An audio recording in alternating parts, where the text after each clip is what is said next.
Matt LaFleur and the offensive coaching staff are costing the Green Bay Packers games, and it happened again in a pathetic offensive performance in a 10-7 loss to the Philadelphia Eagles on Monday night. We're live. Let's go.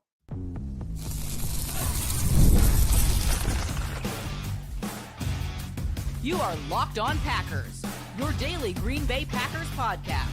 Part of the Locked On Podcast Network, your team every day. You are Locked On Packers, part of the Locked On Podcast Network, your team every day. I'm Peter Bukowski, and I cover the Packers for The Leap, a newsletter I would love for you to subscribe to. Follow me on Twitter, Peter_Bukowski. Follow the podcast on Twitter, Locked On Packers. Like us on Facebook. Subscribe to the podcast, iTunes, Spotify. Wherever you find podcasts, you will find Locked On Packers, the number one Packers podcast on the internet, and the show for fans who know what happened. They want to know why and how. Thanks to everyone who makes Locked On Packers their first listen every day. We truly do hope you like starting your day with us as much as we like starting our day with you. Today's episode brought to you by our friends at FanDuel. Right now, new customers can bet just $5, and if your bet wins, you'll get $300 in bonus bets to use across the app. And Matt LaFleur and this offensive coaching staff are not putting this team in the best position to succeed, and they are doing it over and over and over. And we are recording now live during the post-game press conference, but if the people in that room had any intestinal fortitude at all of the questions would be about Matt LaFleur's approach to offense, his decision-making on fourth down, his decision to have Brandon McManus be the kicker. All of them would be about Matt LaFleur, because all of the questions that I have about this football team right now, or the vast majority of them, have to do with Matt LaFleur or start with Matt LaFleur or a result of Matt LaFleur. And I have been probably the biggest Matt LaFleur supporter going back to really 2020. I was so impressed with what he was able to do. And that's what makes this so freaking frustrating. Because if I thought he was a bad coach, or I thought Jordan Love was not a good quarterback, or I thought that there was not enough skill talent to make this work, if I thought that were true, I would just come on here and say that. I would just come on here and say, well, the Packers just aren't talented enough. Against the Eagles in the playoffs, they just didn't have the bodies. They didn't have the horses. The Packers were down a bunch of players in this game, and that was not the reason that they lost. The reason that they lost is because this is a sloppy, undisciplined, unfocused, uncoordinated, and poorly called football team on offense right now. No team has lost 3 games this year. By the way, all 3 Packers losses have been in games where the defense allowed 16 or fewer points. In the Aaron Rodgers era, in the Matt LaFleur era, the Jordan Love era, we were begging for a defense that could put together the kind of performance that we saw Monday night. If you had told me at 7:14 Lambeau time, the Packers were going to hold the Eagles to 10 points, I would have told you the Packers were going to win by 2 touchdowns. I would have put my mortgage on it. And that was not how it went down, because on the very first drive, the Packers ran 9 plays. They got 12 yards, and it started run, pass, run, sack, and an incompletion that doinked off Christian Watson's helmet on 3rd and forever. That is, if that's not emblematic of where this team is right now, I don't know what is. This team's obsession with running the ball on early downs is bordering on criminal. This is a pathetic performance from Matt LaFleur. The Packers on early downs, they ran the ball.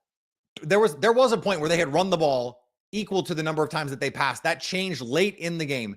A success rate of 30% on 20 early down runs. You cannot in any way justify 20 early down runs against the Philadelphia Eagles. You just can't do it. Not with this offensive line, which has not been good, was not good in this game. And we will talk about the offensive line.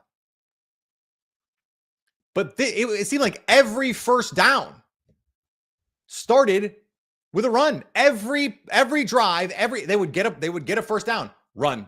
They got the big turnover, run, or RPO. Matt LaFleur, I said this in the first half. If this is the offense you want to call, let Malik Willis play quarterback. Either you don't trust Jordan Love or you are a coward. That's it. That's it. Because I think Matt LaFleur is a smart enough coach to know your offensive line is not good enough for this.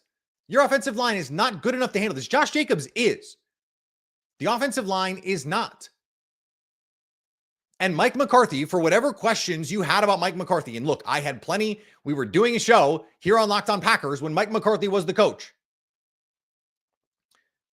He, in a game like this, when the run game is not working, would have just let the quarterback go. Now, Aaron Rodgers is not Jordan Love.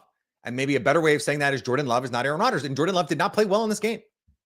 Certainly not in the first half. The fumble was egregious. You have to eat that sack there. Now, look, we would have lauded him if he got that ball out to Josh Jacobs, but I thought Josh Jacobs in the passing game was a disaster. Turning the wrong way. It seems like the pass protection stuff, like Josh Jacobs just watched a linebacker run right through the A-gap, right at Jordan Love. That stuff can't happen. It can't happen. And so this offense is too talented. It's too good. We've seen it be good. I pointed this out. First in EPA per dropback. Third in EPA per play on offense. That's what this offense was coming into this game. And Matt LaFleur called it like he had Justin Fields at quarterback. What is going on? Now, I'm not ready to fire Matt LaFleur. That's not what I came on this episode to tell you.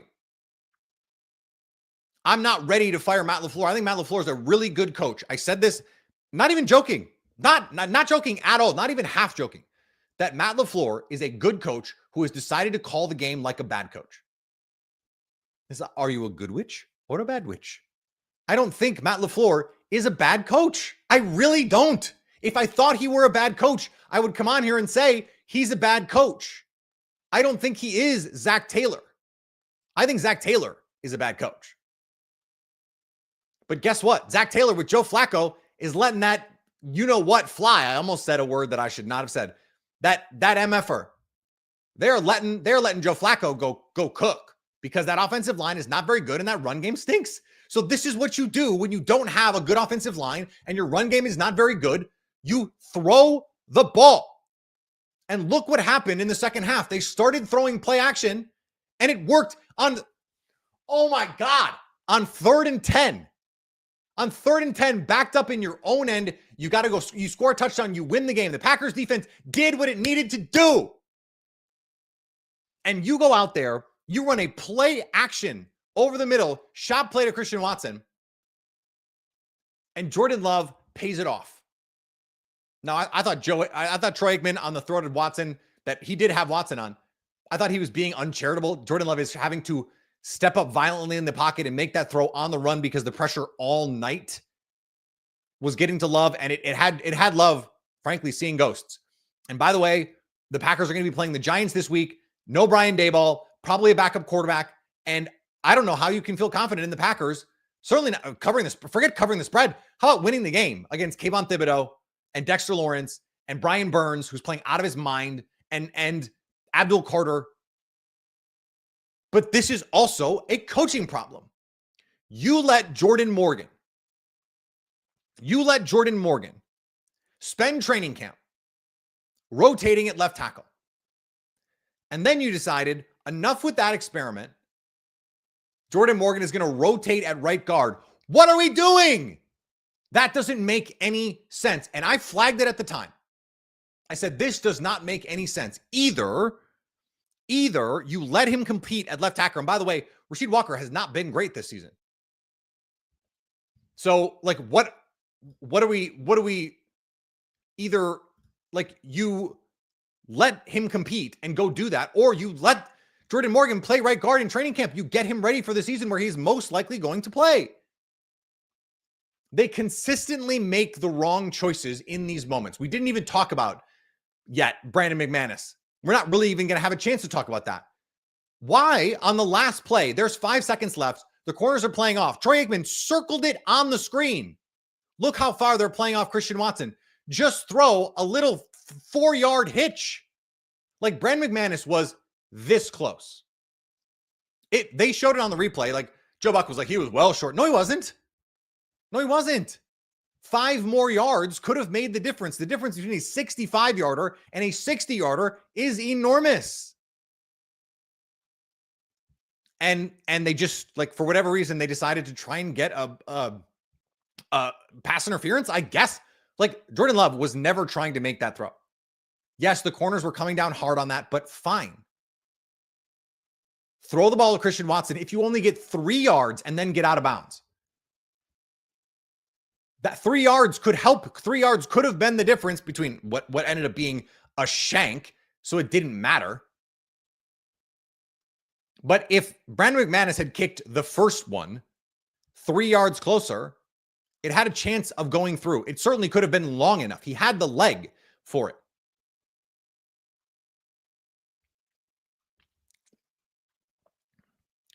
This defense is good enough to win a Super Bowl. They've made the Micah Parsons trade to make this defense Super Bowl quality because the offense was good enough. And now they're calling these games like they just want to win 10-7. I have been saying this all year. The Lions want to end you. The Rams want to end you. The Seahawks are a heavy personnel, run-heavy team, even though their run game stinks too. But they scheme up explosive plays, and they let Sam freaking Darnold throw the ball. I don't want to hear about too high defenses. You can beat too high deep. The touchdown that ends up winning the Eagles the game is against too high coverage. It's against quarters. And they had the dig. Xavier McKinney comes up. He cuts the crosser. And now you've got one-on-one with Evan Williams down the field. Oh my goodness. It worked. It just doesn't make sense the way Matt LaFleur is calling these games. And it's the shot play to Christian Watson. I think they win the game. I really do. I think they win the game if Romeo Doubs can just line up. Romeo Doubs was drafted in 2022. This is year 4. He wants a contract extension. And you can't line up when you've got a tackle eligible. You know there's a tackle eligible. By the way, they could have been doing that all game. Tackle eligible, run the ball. You want to run the ball, put an extra offensive lineman in there and run the freaking ball then. And then go play action. But they didn't. They wouldn't. And unless and until Matt LaFleur gets his head out of his ass in exactly these sorts of situations, this team is not Super Bowl caliber, period, end of story. Luckily, the defense is. We'll talk about that next on Locked On Packers. Today's episode brought to you by our friends at Rippling. If you're a business owner, here's the truth. SaaS promised to make work easier, but now the average company is buried by hundreds of apps that slow down your teams and simply don't work together. That's not SaaS, that's sad. Software as a disservice. That's why you need Rippling. Rippling is the unified platform for global HR, payroll, IT, and finance all in one place. They've helped millions of businesses replace a mess of disconnected tools with one system designed to give leaders clarity, speed, and control. Maybe Matt LaFleur needs a little bit of that. Everything from onboarding to payroll to IT access runs automatically and perfectly in sync. And right now you can get 6 months free when you go to rippling.com/LockedOnNFL. Learn more at rippling.com/LockedOnNFL. That's rippling.com/LockedOnNFL for 6 months free. Terms and conditions apply. Today's episode also brought to you by our friends at FanDuel. This line jumped late on FanDuel, jumped from Packers as 1.5-point favorites, giving 1.5 to Eagles, giving 1.5. Didn't change the money line that much. But still, it moved late, and the bettors were right. The NBA is back, and there's no better place to get in on the action than FanDuel, the official sports betting partner of the NBA, even if you missed the start of the game. I want to ride the hot hand. FanDuel has live bets on everything from who will score next to fourth quarter comebacks. Plus, you can even combine your live bets on a same game parlay for a shot at even bigger money. It keeps every game exciting. Not that you needed any help with this game, especially when your team's making that late push, only to come up short if you're the Packers. Right now, FanDuel is giving new customers $300 in bonus bets when your first $5 bet wins. So head to FanDuel.com to sign up and play your game with FanDuel, the official sports betting partner of the NBA.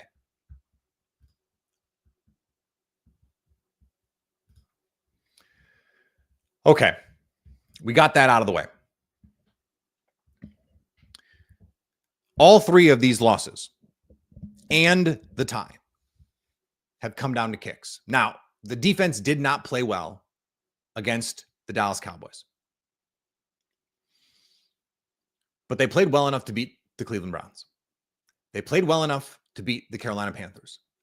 They played well enough to beat the Philadelphia Eagles. No question about it. By and large, this defense has played well enough. Now, they were not great against the Cardinals. They were not great in some of the games the Packers ended up winning. But in the big games, especially the Lions, the Commanders with Jaden Daniels, they've been good enough. Jeff Hafley has been good enough. I thought Edgerrin Cooper played probably his best game of the season. Micah Parsons, I got a text from my father-in-law in the middle of the game going, "Hey, where's Micah Parsons?" And I'm like, Micah Parsons, this is not to call out my father-in-law, by the way. But Micah Parsons is consistently affecting the game and consistently affected this game. I thought Devontae Wyatt played really well. The run defense played really well. There was the one Saquon Barkley play where Quay Walker, look, we're doing this live. Quay Walker, I thought, turned Saquon Barkley loose. It looked like he had Saquon. He ends up just trying to go attack Jalen Hurts because Jalen Hurts is scrambling, and Jalen Hurts' running ability mattered in this game because I think on that play in particular, they turn Saquon loose. Saquon creates a big play there, and that gets you in position to score points. But it was consistently 3 and outs. There was a stretch in the game where it was 3 straight 3 and outs. They held the Eagles to 294 total yards of offense, under 5 yards per play, even with some of the explosives. 3.3 yards per rush. The run defense had not been tested much this year, did not play great last week, played really well in this game. The Eagles went 0 for 1 in the red zone. The one red zone trip ended in a turnover for the Packers. They created, Edgerrin Cooper did the thing. I thought the corners were outstanding in this game. Carrington Valentine, why was Carrington Valentine ever not out there? This defense is good enough to go out and beat any team that they play. And so if you're going to make the optimistic case for the Packers, and I'm willing to hear you out. If you want to make the optimistic case, I will be doing that as we move through this season. This season is by far not over. There's a long way to go here.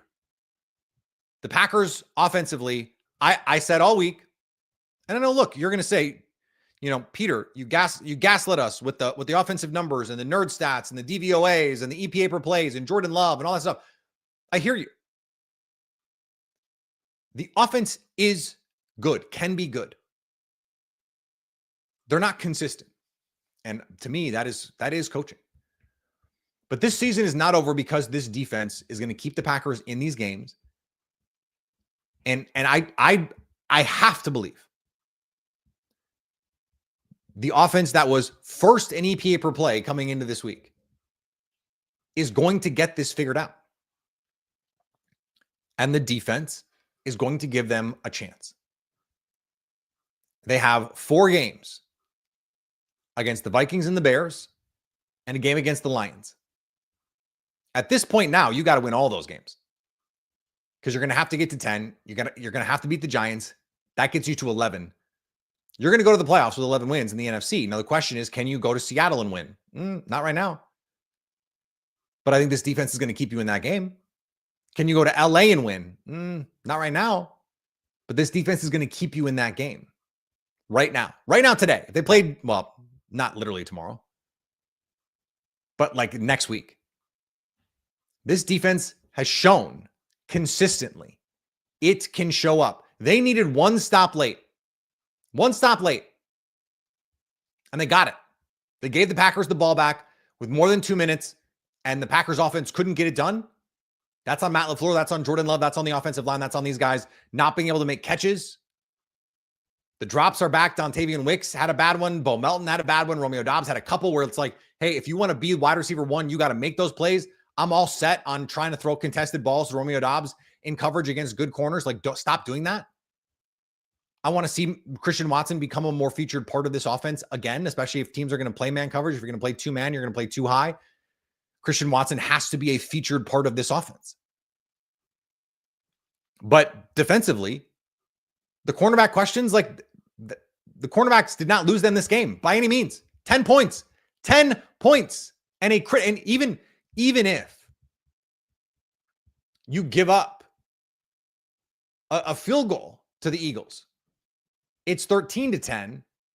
And now you have an opportunity on that last drive to go down and get a touchdown and win the game.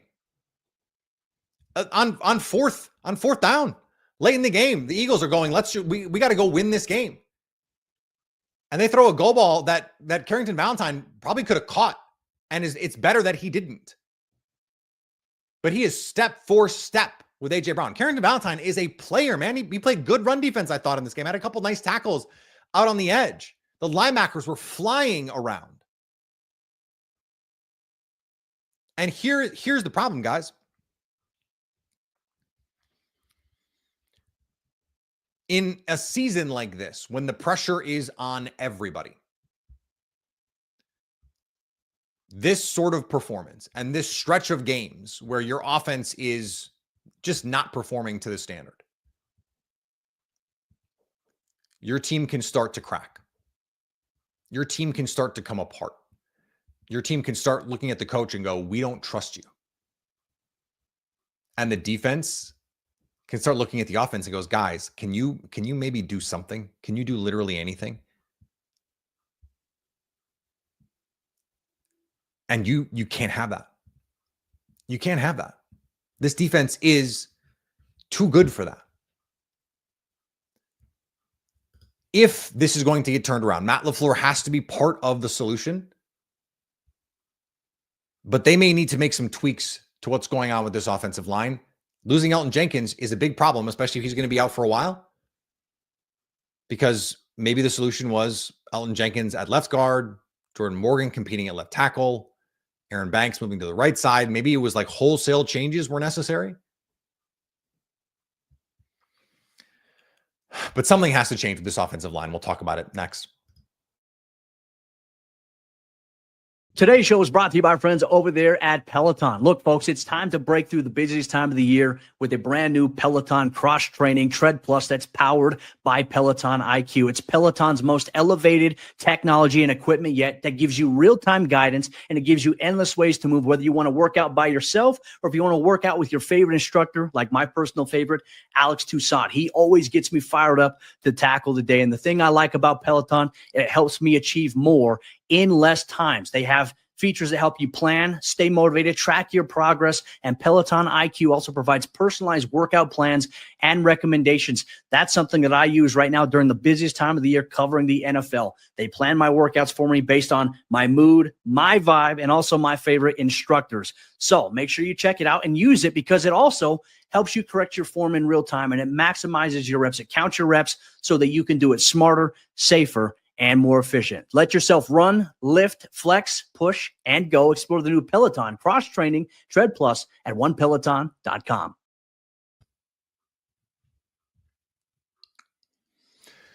The offensive line has been a big problem. And given the investment in the offensive line, that is a big problem. You paid Aaron Banks a lot of money, and he has not been the stabilizing force you had hoped he would be. You moved Elton Jenkins to center. Brian Gutekunst said he believed Elton Jenkins could be an all-pro center. He has not even been an above-average center so far this season. Rasheed Walker has not played to his 2023 level, has not played to his 2024 level. Zach Tom has been hurt. He's getting healthy. He's gotten better. But this offensive line is still a problem. Jordan Love, when he is kept clean, has been the best quarterback in the NFL. When he's had time to throw, now one of the great ways to give Jordan Love some time to throw would be to use more play action, would be to use 6 offensive linemen if you needed to. Exactly the kinds of things the Eagles have done, exactly the kind of thing the Bills do, exactly the kind of things that the LA Rams do. The Packers have been unwilling to do those things, have been unwilling to make those changes. And we can go back to I think it was 2021, where they made wholesale changes in the middle of the season. They're like, okay, Alton Jenkins, not a tackle. Put him back at guard. Okay, John Runyon Jr., flip from the left side to the right side. And it fundamentally changed the way that the Packers started playing after that. But I don't know what that looks like here. Because if Sean Ryan's going to have to play center, you don't have a guard you feel good about. Are you going to let Jordan Morgan, who's probably your best right guard, especially if Sean Ryan is playing center, rotate with Rasheed Walker, and then you have a right guard on other plays? Like that's not a recipe for success.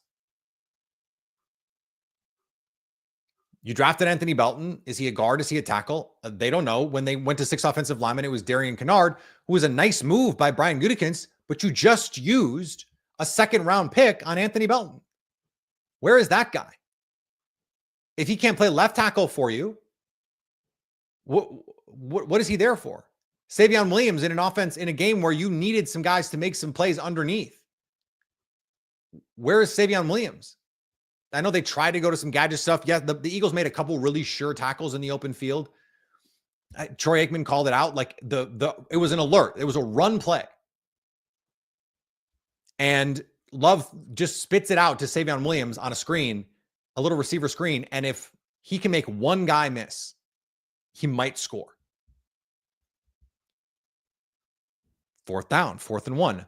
Now, I don't know why you don't call timeout there. Call timeout. You had 2. You got plenty of time. Plenty of time. Call timeout, get to your best play. A trick'em-dick'em shotgun run on 4th and 1 is not your best play. It just isn't. It cannot be. But your offensive line also can't get just flat destroyed off the snap. I mean, they got demolished. Demolished off the snap. If only you had an offensive coordinator who didn't call plays and could focus on things like offensive line fundamentals. Or who could focus on making sure that the right guys were in the right places in this offensive lineup. This goes back to training camp, and this goes back to Matt LaFleur. They let the Jordan Morgan left tackle experiment go on way too long.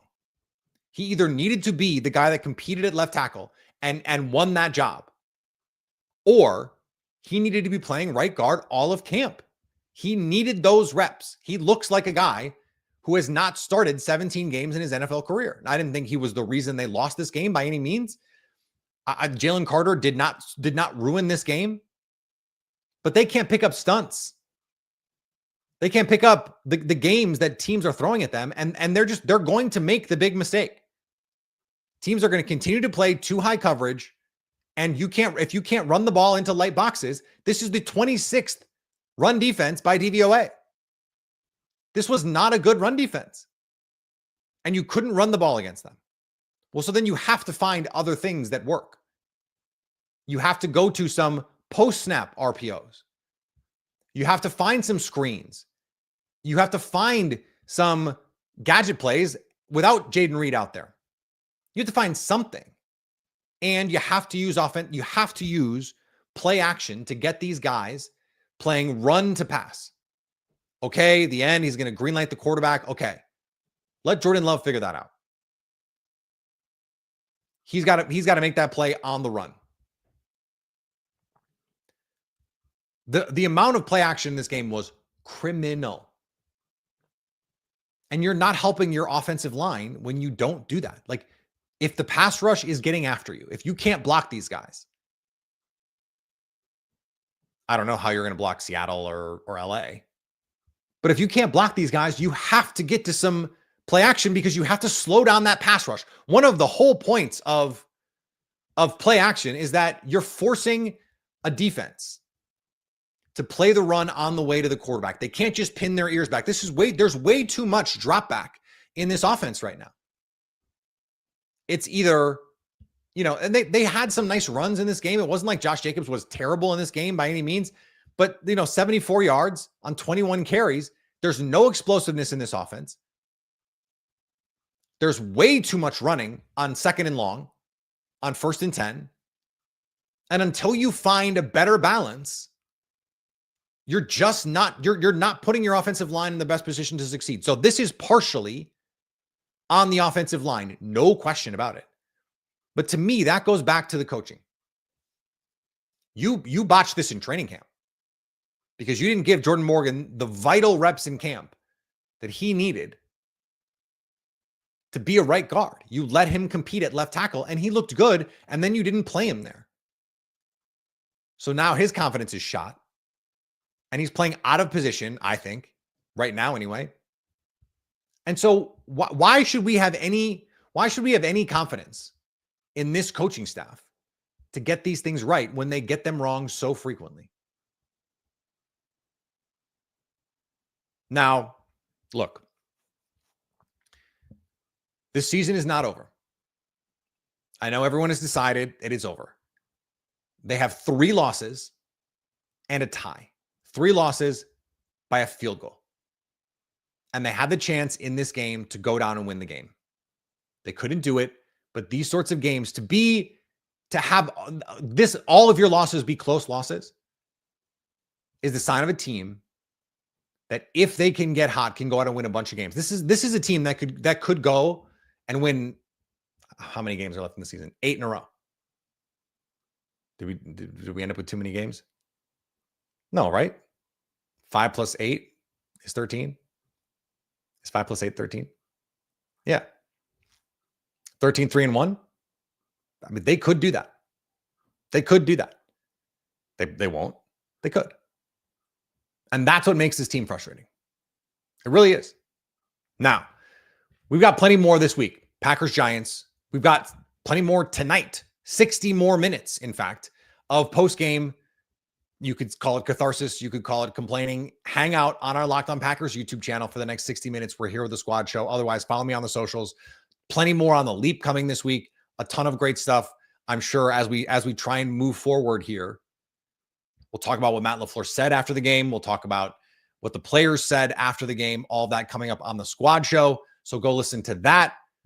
Follow me on the socials. Subscribe to the podcast wherever you get podcasts. Subscribe on YouTube so you can come hang out with us live like me and 2,000 of my closest friends right now, so you can stay locked on Packers.